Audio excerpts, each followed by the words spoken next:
The sky above the celestial realm did not bleed, it decayed. Gold turned to ash as a violet miasma choked the sacred winds. Standing upon the crystalline spire was Ophanimon, her emerald armor shimmering with the fading light of 10,000 prayers. She did not wait, she did not preach.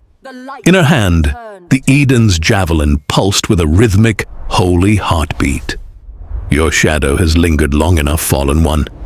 Ophanimon's voice resonated like a cathedral bell.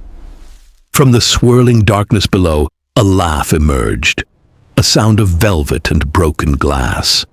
Lilithmon ascended, her black wings unraveling like a funeral shroud. The Nazar nail on her golden claw elongated, dripping with the purple ichor of corrupted data.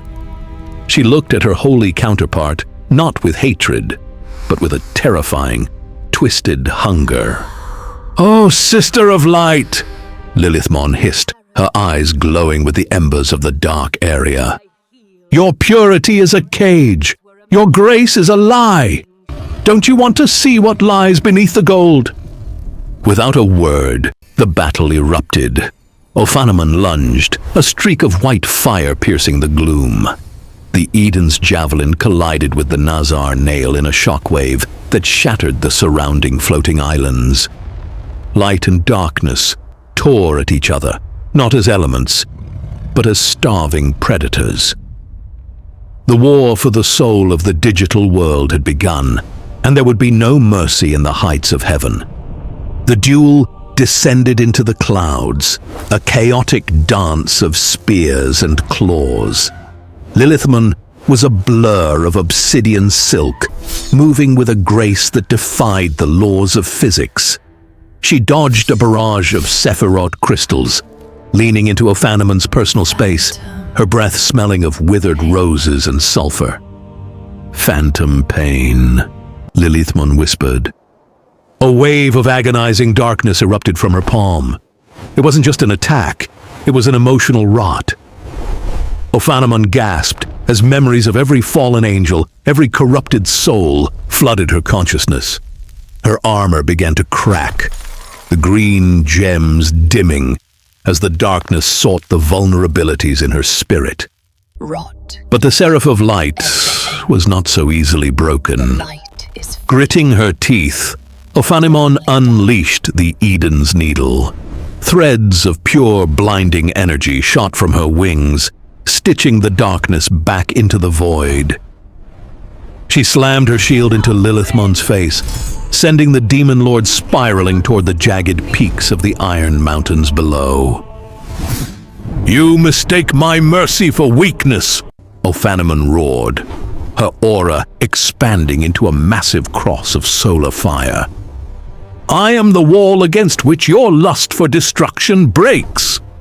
Lilithmon recovered midair, her face twisted in a manic grin. She wiped a drop of silver blood from her lip and licked it. "Yes, that fire. That's what I want to extinguish.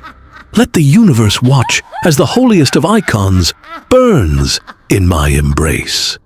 The climax reached the center of the world tree. The air was thick with static and the smell of ozone. Lilithmon threw everything into a final, desperate gambit. She summoned the Empress Emblaze, a colossal maw of darkness that threatened to swallow the very sun. The ground beneath them disintegrated into raw data, falling into the abyss. Ophanimon closed her eyes. She stopped fighting the darkness and started consuming it with her own light. She cast aside her broken javelin and spread her 10 wings to their absolute limit. "Sephiroth! Salvation!" The world went white. It wasn't an explosion, it was a purification. A pillar of absolute radiance descended from the heavens, pinning Lilithmon to the dying earth. The demon lord screamed, a sound that started as a curse and ended as a plea, as her dark form began to dissolve into shimmering particles of light. As the dust settled, the silence was deafening. Ophanimon stood alone in the crater, her armor shattered, her wings scorched. She looked up at the sky, Where the first rays of a true dawn were finally breaking through, the violet mist. The cost was immense, the scars permanent, but the shadow had been cast back. "Rest now, sister," she whispered to the wind. "The light remains." The battle was over, but the echo of their clashing wills would haunt the digital world for eternity.